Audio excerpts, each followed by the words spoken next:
Good morning class.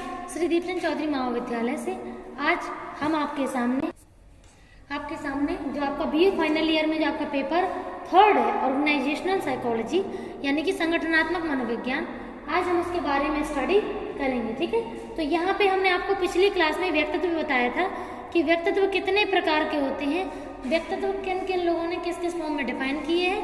ठीक है, तो आज हम बात करते हैं व्यक्तित्व के टाइप की। ठीक है, टाइप ऑफ पर्सनालिटी।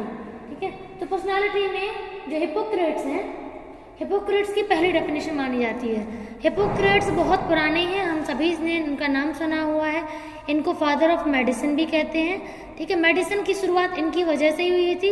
इन्होंने ही बताया था कि हम मेडिसिन बना करके व्यक्ति को उसका यूज़ करवा के वो ठीक हमसे कर सकते हैं। ठीक है, तो हिपोक्रेट्स ने भी अपनी साइकोलॉजी में भी कुछ थ्योरीज दी हैं।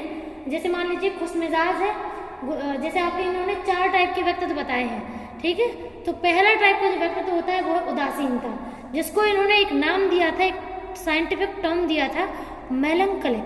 ठीक है, तो जो मेलंकलिक प्रवृत्ति के व्यक्ति होते हैं, मतलब उनके अंदर कौन सा एक लिक्विड, मतलब मेलंकलिक एक लिक्विड है जो ज़्यादा बहता है व्यक्ति के बॉडी में, मतलब उस लिक्विड के बहने के कारण व्यक्ति उदासीन प्रवृत्ति का होता है। ठीक है, ये पहला था। दूसरा है खुशमिजाज। तो यहाँ पे दूसरा इन्होंने बताया कि जिनके अंदर ब्लड यानी कि आपका क्या बोलते हैं, कॉलरिक बोलते हैं, हाँ नहीं ऐसे कुछ है। ठीक है, तो जो भी आपका है, जो ब्लड है उसकी मात्रा ज़्यादा होती है। ठीक है, जैसे हम लोग बोलते हैं आपका फ्लेगमेटिक। ठीक है, तो जब उसकी मात्रा हमारे अंदर ज़्यादा होती है तो व्यक्ति खुशमिजाज स्वभाव का होता है। ठीक है, अब 3rd है गुस्सैल। ठीक है, तो गुस्सैल होता है कोलरिक। ठीक है, तो जब किसी पर्सन के अंदर जब कोलरिक की मात्रा ज़्यादा होती है तो वो पर्सन आपका गुस्सैल ज़्यादा होता है।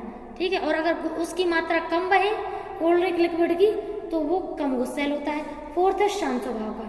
ठीक है, तो यही है कि चारों थ्योरी 4 लिक्विड के अकॉर्डिंग उन्होंने बताई थी, और चारों लिक्विड बॉडी और ब्रेन दोनों की बात करते हैं। ठीक है, हमारे ब्रेन और हमारी बॉडी में जो लिक्विड बहते हैं उन लिक्विड को इन्होंने 4 भागों में बांटा था, और इन्होंने कहा था कि जो 4 लिक्विड में से अगर कोई एक लिक्विड ज़्यादा बहता है तो व्यक्ति का वही स्वभाव ज़्यादा हाईलाइट होता है।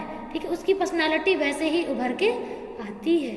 ठीक है, ये इनके अकॉर्डिंग है। तो इनकी सबसे पहली थ्योरी, सबसे अच्छी थ्योरी, इन्होंने एक बेस तैयार किया था बाकी थ्योरीज के लिए, क्योंकि इनकी साइंटिफिक थ्योरी भी मानी जाती है।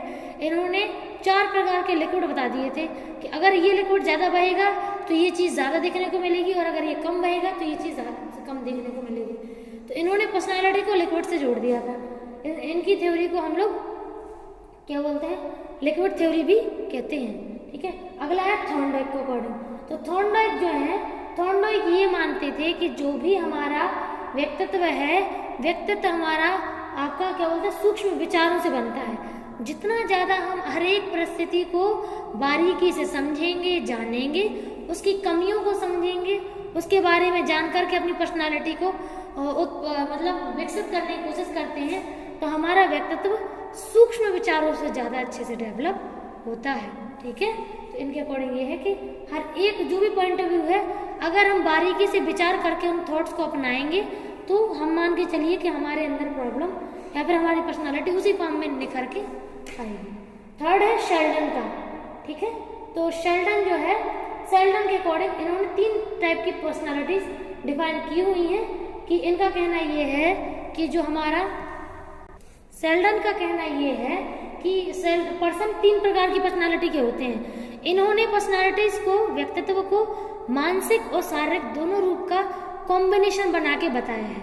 जैसे कि अगर कोई व्यक्ति एक्टोमॉर्फिक है तो वो पर्सन मतलब एक तरीके से एक्टोमॉर्फिक, मेसोमॉर्फिक और आपका एंडोमॉर्फिक। ठीक है, ये तीनों प्रकार में डिफरेंशिएशन होता है और तीनों की पर्सनालिटीज अलग अलग होती हैं। ठीक है, तो किसी भी एक पर्सन को हम एक पर्सनालिटी में नहीं रख सकते। ठीक है, तो जैसे इनका कहना है कि जो एंडोमॉर्फिक होते हैं, ठीक है, जो आप एंडोमॉर्फिक पर्सनालिटी के होते हैं वो बहुत ही ज़्यादा आपका क्या बोलते हैं, कोमल शरीर के और मोटे होते हैं, यानी कि गोलू मोलू होते हैं। ठीक है, जो पर्सन एंडोमॉर्फिक के होते हैं वो गोलू मोलू और शांत स्वभाव के होते हैं, खुशमिजाज होते हैं। सेकंड होता है मेसोमॉर्फिक, ठीक है। तो मेसोमॉर्फिक व्यक्ति के जो स्वभाव के व्यक्ति होते हैं वो आपका जैसे मान के हम कहते हैं मेसोमॉर्फिक टाइप के जो पर्सन होते हैं वो सुडौल शरीर के होते हैं, वो देखने में अच्छे लगते हैं और वो मस्तिष्क से स्वस्थ होते हैं, ठीक है।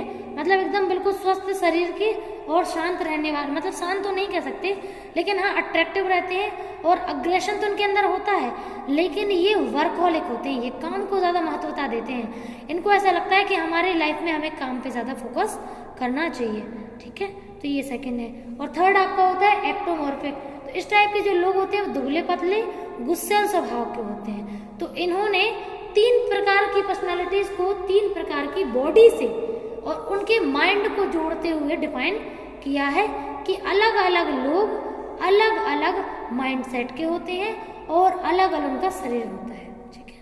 अब इनकी ही थ्योरी से आपका क्रशमर की थ्योरी है।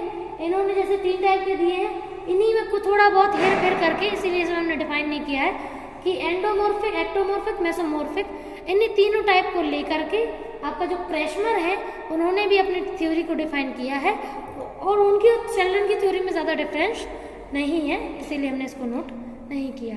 अगला है आपका ऑलपोर्ट। तो ऑलपोर्ट हालांकि फ्रॉइड के बाद आए थे लेकिन डेफिनेशन ऑलपोर्ट की पहले है, ठीक है। तो पर्सनालिटी में जो डेफिनेशन है वो ऑलपोर्ट ने सबसे अच्छी प्रेजेंट की है। इनका कहना ये है कि जो भी पर्सन है जब अपने आंतरिक वातावरण यानी कि मस्तिष्क, उसका मन और बाहरी वातावरण यानी कि समाज, परिवार और जो उसका आर्थिक स्थिति है उन सभी के बीच में एक तालमेल बैठाता है और अपने मस्तिष्क के द्वारा जो भी उसका व्यक्तित्व है उसको क्रिया कराता है, ठीक है। व्यक्तित्व भी कई प्रकार के होते हैं, जैसे मान लीजिए आपका पर्सन जो है वो अपने मान के चलिए कि जैसे मान लीजिए आपका जो जब भी हम जैसे जैसे लर्निंग हमारी होती है तो हमारी पर्सनालिटी में थोड़े थोड़े चेंजेस होते हैं। तो वही पर्सनालिटी के चेंजेस जो हैं वो हमें पर्यावरण से समायोजन करना सिखाते हैं, ठीक है। तो इसमें पर्यावरण से समायोजन भी होता है। व्यक्ति मनुशारीरिक गुणों का गत्यात्मक संगठन होता है। इनका कहना था कि मनुशारीरिक मतलब मानसिक और शारीरिक दोनों क्रियाएं, दोनों विकास आपस में जुड़े होते हैं, एक दूसरे पर प्रभाव डालते हैं और एक दूसरे को लेकर के एक व्यक्तित्व का निर्माण करते हैं, ठीक है। तो इन्होंने शील गुण की बात की थी कि व्यक्ति के जितने प्रकार का व्यक्ति होता है उन सभी के व्यक्तित्व अलग अलग होते हैं। क्यों? क्योंकि उनके शील गुण अलग अलग होते हैं, ठीक है। व्यक्ति के शील गुण, जैसे हमारे शील गुण का मतलब होता है जैसे उसकी विशेषताएं, उसकी कैरेक्टरिस्टिक्स, ठीक है। जैसे मान लीजिए उसके जैसे कोई लालची होता है, कोई ईमानदार होता है, कोई अच्छा होता है, कोई बुरा होता है, कोई निर्दयी होता है, कोई दयालु होता है, कोई हंसमुख स्वभाव का होता है, कोई गुस्सैल स्वभाव का होता है। तो वो विशेषताएं, जो वो चरित्र जो व्यक्ति आंखों से नहीं देख सकता है लेकिन बार बार उसे ऑब्जर्व करेगा तो उसके बारे में समझ सकता है, तो उन्हें हम शील गुण कहते हैं। अगला है फ्रॉइड। तो फ्रॉइड ने आपके मनोविश्लेषणात्मक वर्ड के नाम से पर्सनालिटी को डिफाइन किया हुआ है। इन्होंने बहुत सारे पॉइंट बताए हैं कि व्यक्ति का व्यक्तित्व कितने कितने प्रकार का होता है, क्या क्या व्यक्तित्व उसके भीतर चलते हैं, ठीक है। और अगर हमें उसको समझना होगा तो इनका कहना है कि व्यक्ति का ऑल ओवर जो व्यक्तित्व है उसके अनकॉन्शियस के अकॉर्डिंग घूमता है।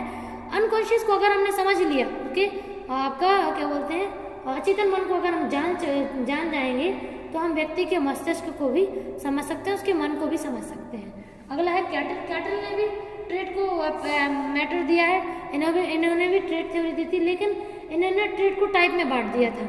मतलब इन्होंने 2 प्रकार के जो ट्रेड हैं उनको अपोजिट में रख करके उनको टाइप थ्योरी के फॉर्म में डिफाइन कर दिया। इनका भी है, आइजेन की भी है, ठीक है, और ओशियन थ्योरी भी है। सारी थ्योरी जो है वो ट्रेड और टाइप थ्योरी में आती हैं। इनमें ट्रेड तो ली जाती है लेकिन टाइप के अकॉर्डिंग, ठीक है, टाइप बताते हैं ये लोग, ठीक है। वर्जन डायमेंशन थ्योरी भी कह सकते हैं इनको, क्योंकि इनका डायमेंशन या तो एक तरफ रहेगा, दूसरी तरफ या तो व्यक्ति अच्छा होगा या बुरा होगा, या या तो अंतर्मुखी व्यक्तित्व का होगा या बहिर्मुखी व्यक्तित्व का होगा, ठीक है, या मान लीजिए गुस्सैल होगा या शांत होगा।